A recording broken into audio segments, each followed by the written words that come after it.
Good morning, St. Martin. I'm Yesenia Lázaro. And I'm Alston Lawrence. And welcome to another edition of St. Martin News Desk. Brought to you by TV15.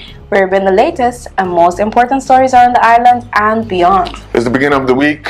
We had a nice weekend. Yes, we did. Right now, let's dive into our top headlines.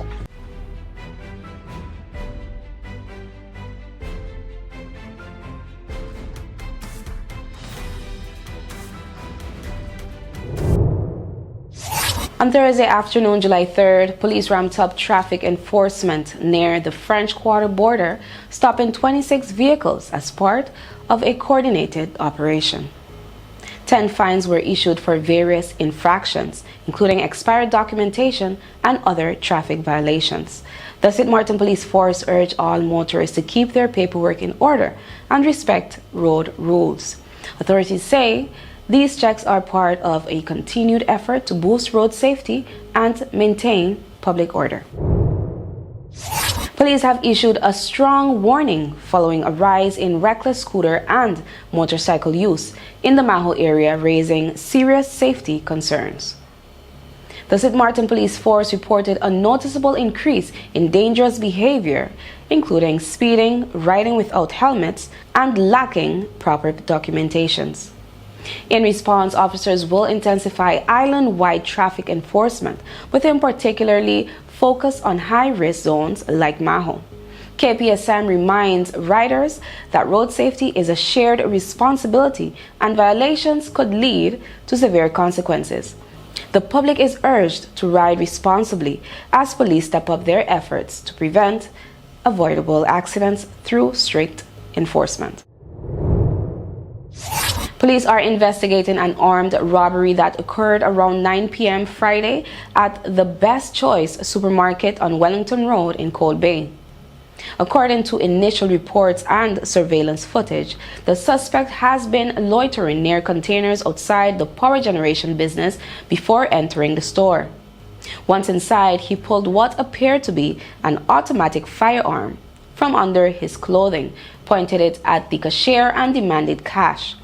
After taking money from the register and demanding more, the suspect fled on foot towards Well Road when told there was no additional cash. The investigation remains ongoing. The St. Martin Police Force is urging anyone with information to come forward or contact the anonymous tip line at 9300. The Honorable Finance Minister Marinka J. Gomes was officially presented with a commemorative book on the Netherlands Antilles Guilder and a collector editions of the new Guilder coin and banknotes. The symbolic handover highlights a key moment in regional monetary history, marking the full transition from the Netherlands Antilles Guilders to the Caribbean Guilder. As of June 30th, 2025, the Caribbean Guilder became the sole legal tender in both St. Martin and Curaçao, ending the co-circulation period of the previous currency. Let's put everything on the table. People always give their opinion, and you can either take it or crunch it. Let them judge. We give in to the most irresistible flavor. We devour every nugget that falls in our hands, especially when it's our crunchy fried chicken. And let the crumbs fly if needed. Let them keep judging.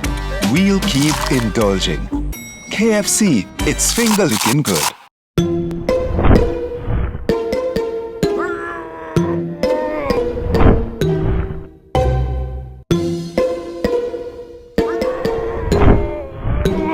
Make the switch. Get faster internet for less.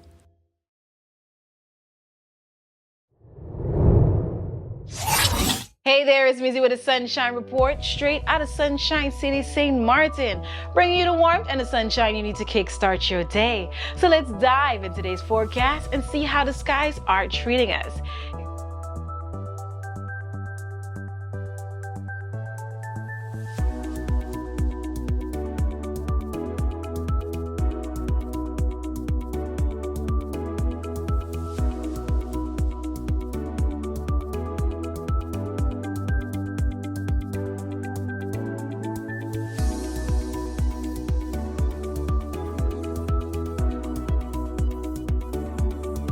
And that's it for your Sunshine Report, brought to you by the Met Department of St. Martin. So as you enjoy your Monday, stay safe, stay friendly, Sunshine City.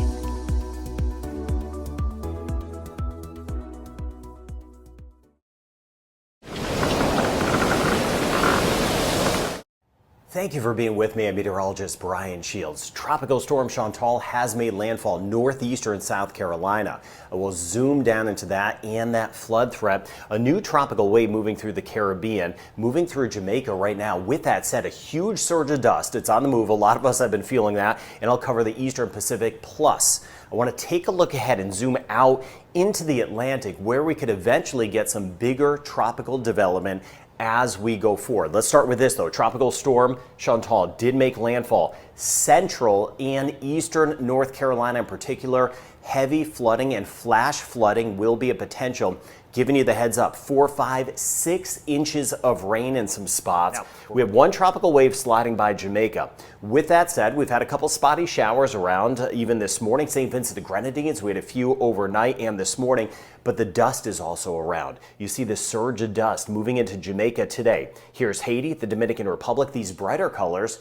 That's where we have some of the thicker dust that I'm watching. Now, as we go out in time here, this is by tomorrow, and you can see that dust moves right near Jamaica and the Cayman Islands, starting to move near Providencia, San Andres, over toward Roatan. We'll start to see that dust moving in. And then this here is by Tuesday. In Belize, for example, Honduras, some of that dust will be around the Yucatan Peninsula over toward Merida. We have some thick dust. Campeche, some of that dust moves in by the time we get into Tuesday. And then as we work deeper into the week, this is Wednesday, you see some of the dust that gets closer to Texas and Louisiana. By about Thursday, we'll start to lose some of the thicker dust, but we will start to get some dust in the Houston area.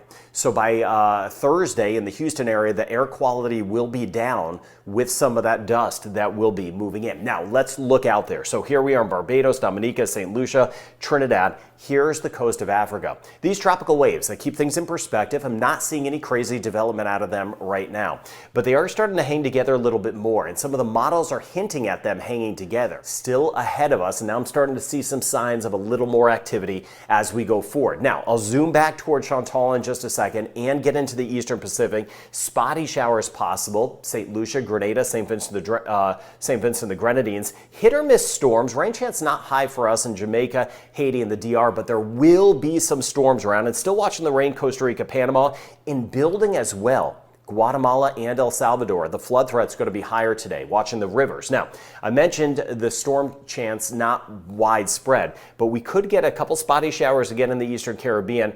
In Cuba, Jamaica, even the Cayman Islands, back through Haiti and the DR, while it's not widespread, where we get some storms, they could be on the strong side. They could pack a punch. So giving you the heads up there, here's some of the rain back through Honduras, Guatemala, El Salvador. Starts to drop off though. Costa Rica, Panama, the rain chance starts to go down some as we get into Tuesday. Still watching out for some scattered areas of rain, and again, monitoring that surge of dust that I mentioned earlier in the video. And then you see by Tuesday, look at Trinidad, Grenada, St. Vincent and the Grenadines, southeastern Caribbean. Our rain chance is going to get higher with the next tropical wave moving in Tuesday into Wednesday. So giving a heads up, better chance of some scattered showers. Now, Chantal falls apart and moves inland, that should say. Large surge of dust on the move. Stronger tropical waves coming off the coast of Africa. Some of those may try to develop. That's what we'll be watching as we go throughout the week ahead. Thank you for being part of this weather community. Hope you have a really good rest of your weekend.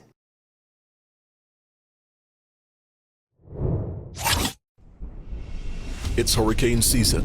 Are you prepared? Here are a few tips to remember to help keep you and your family safe. If you're not in an area that is advised to evacuate and you decide to stay in your home, plan for adequate supplies in case you lose power and water for several days and you're not able to leave due to flooding or blocked roads. This hurricane season, make a family emergency communication plan. This public service announcement was brought to you by the government of St. Martin.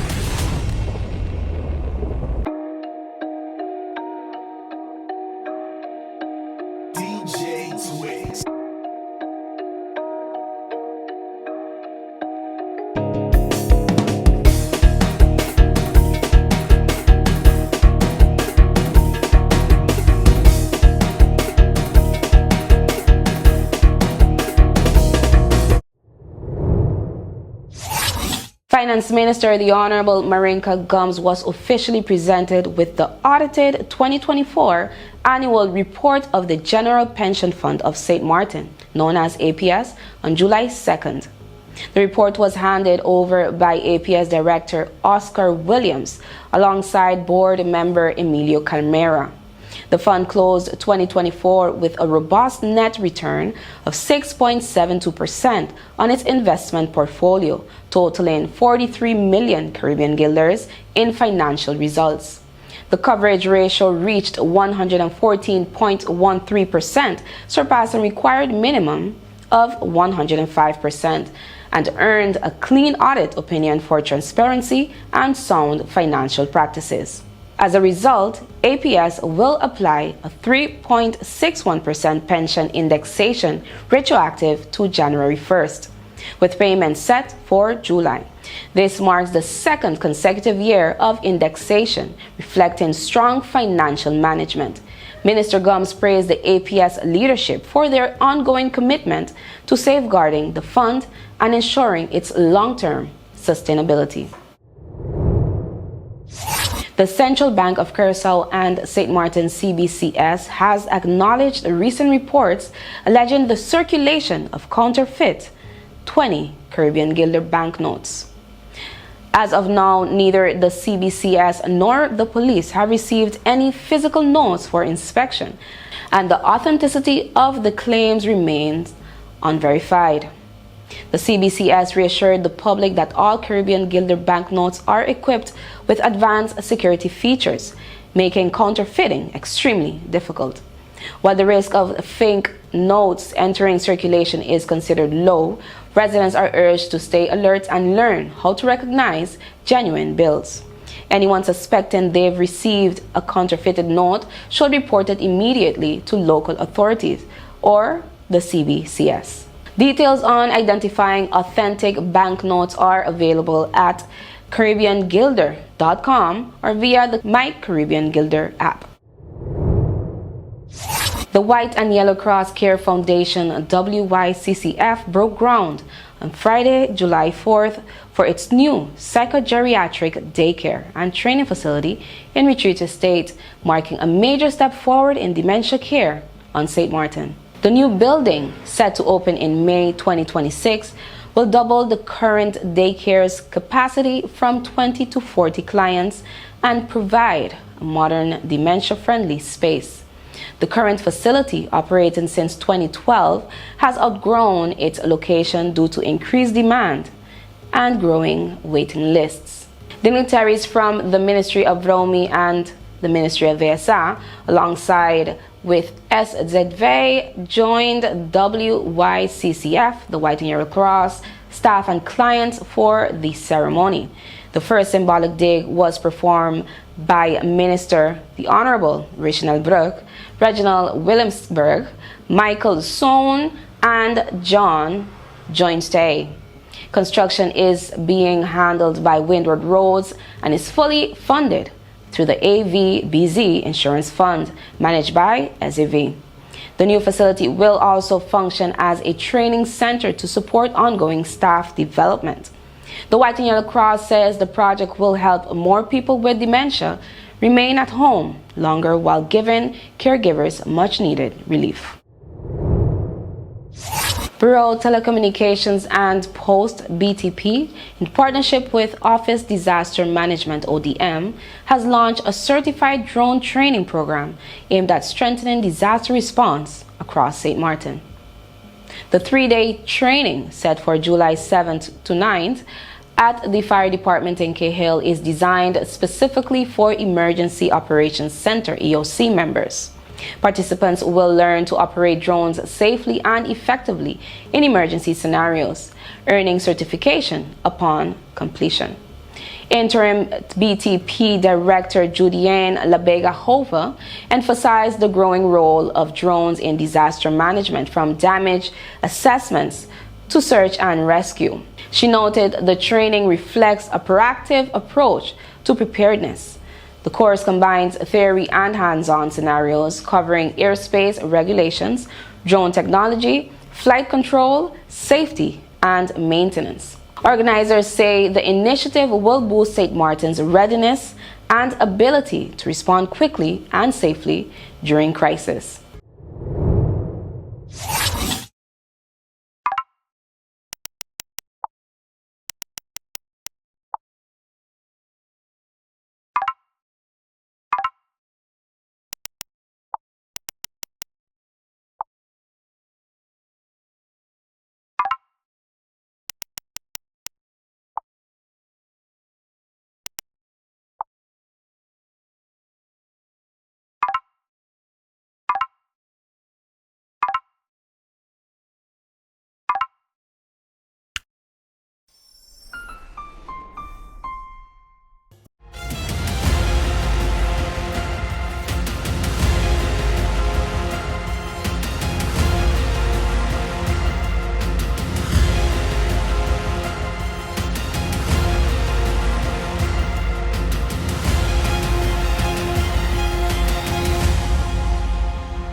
The Green Dream Projects Foundation has released its 2024-2025 in-school sustainability evaluation report, spotlighting the top 10 schools in St. Martin excelling in waste management and eco-conscious practices. Led by environmental educator Claude Javois, the evaluation assessed schools on criteria such as waste sorting, reduction of single-use plastics, campus cleanliness, and overall sustainability efforts. MAC BFM Primary topped the list with a 95% score, followed by Sister Borgia Elementary and Hillside Christian School, located in Cahill. Other high performers include Sister Mary Laurence Primary and also St. Martin Academy. Each of the top 10 schools will receive trophies and certificates in campus ceremonies. The initiative supports sustainable development goals related to responsible consumption and climate action. The Green Dream Foundation hopes the report will inspire all schools to take further steps towards greener learning environments. Alvin Prescott has begun distributing the cultural docuseries 240 Seconds of We Own Ting to primary and secondary schools across St. Martin.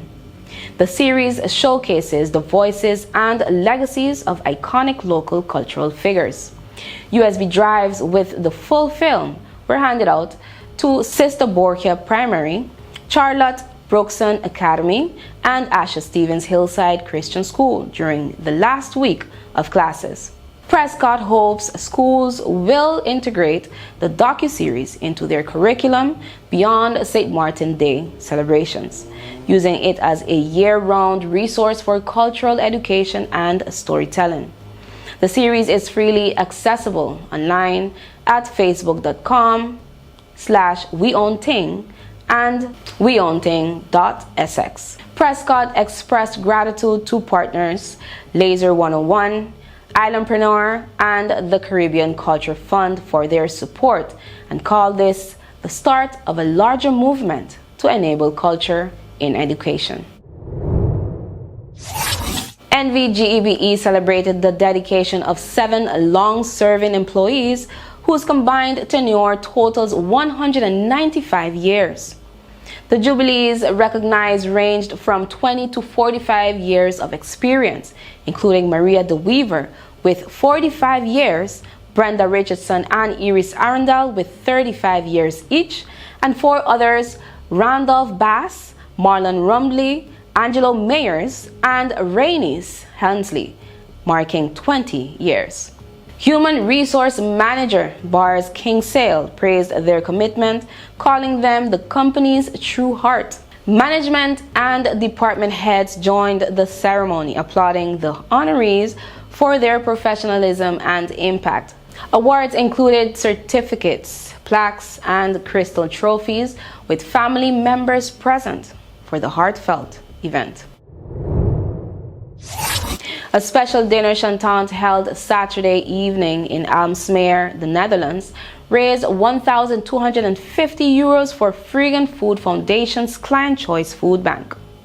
Hosted in Merit's Garden, 25 guests enjoyed a plant-based 3-course meal accompanied by live music performed by DJ and host, who also prepared the dinner. The intimate event combined great food, soulful performances, and a warm atmosphere, all supporting the food bank model focused on dignity, choice, and empowerment. Organizer Merritt expressed gratitude for the evening's success, saying it was meant to bring people together for both enjoyment and a meaningful cause. All proceeds will support Freegan's innovative food assistance program. That's all the time we have for today's edition of St. Martin News Desk. Thank you for joining us, and remember, new episodes premiere every Monday, Wednesday, and Friday at 8 a.m. on TV 15 and then across all social media platforms. I'm Aalsmeer. And I'm just saying the last letter, wishing you an amazing week. See you next time. And we want to make sure all week, all summer, stay friendly. St. Martin.